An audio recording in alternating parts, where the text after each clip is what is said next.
Hi, I have a very short story for your break today. It's a Jewish folk tale that I like to tell. It's called A Purse of Gold. Once upon a time, long ago, there was a man walking down a dirt road by himself. He was a very poor man, and he'd just come from the village where he'd once again purchased nothing. He had hoped to find work. He was headed back to a small hut in the woods when there, along the side of the road, he saw a pouch, a leather purse, and he looked around, and seeing no one, he stooped and picked it up, and it felt heavy, and it clinked, and it clanked, and he reached inside, and it was filled with gold coins. He held it to him. No one there to claim it. It was his. And so he took it to his house, and there on his worn kitchen table, he emptied it out, and he started counting the coins and piling them into piles of 10. And when he was done, he'd had 10 piles of 10 coins. You know what that is?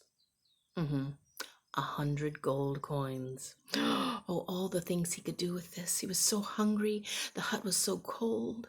And he decided to put it all back in the leather pouch, close it up tight, and take it with him because he didn't want somebody to come and steal it. And he took it back to the village. Oh, he thought about all the things he could buy and eat.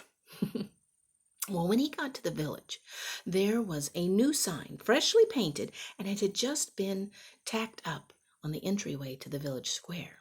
And it said, "Lost. Pouch filled with gold coins.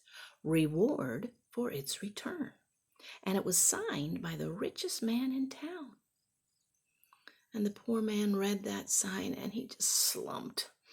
He, he knew that man. That man was so rich, he wouldn't have even missed this money. And he was so poor, he could really use this money. And he had a moral dilemma standing there. But not very long. He knew the right thing to do. He had to return the purse of gold coins. Besides, he told himself there was a reward promised, so at least he'd be able to eat. So he made his way to the rich man's house, and he knocked on the door, and the man himself opened the door. And he stood there towering over the poor man, and he looked down upon him. And he thought to himself, look at this beggar. This fool has brought my purse back to me. He could have kept it. What a fool. I'll teach him a lesson. And so the rich man reached out and took the pouch, and he began to count the coins. And when he was done, he closed it back up again, and he stared down at the poor man, and he said, "Well, what are you waiting for?" "Oh, well, the sign in town, it said reward for the return." "Reward?" said the rich man, clutching his money. "I'll give you no reward. In fact, you're lucky I don't let everyone know what a thief you are. You are nothing but a thief. When I lost this purse, there were 200 gold coins in it, and now there are only 100. You are nothing but a thief, and I will tell everyone that that's what you are." The poor man was horrified. He knew this to be a lie. He said, "I don't want your money. I don't want your reward, but you cannot besmirch my name. I will not be called a thief. We will go before the judge and let him decide." Said the rich man. "Sure, certainly." He knew he'd have his way there, too. And so they went not together, but walking down the same path as they made their way to the village center and sought out the judge.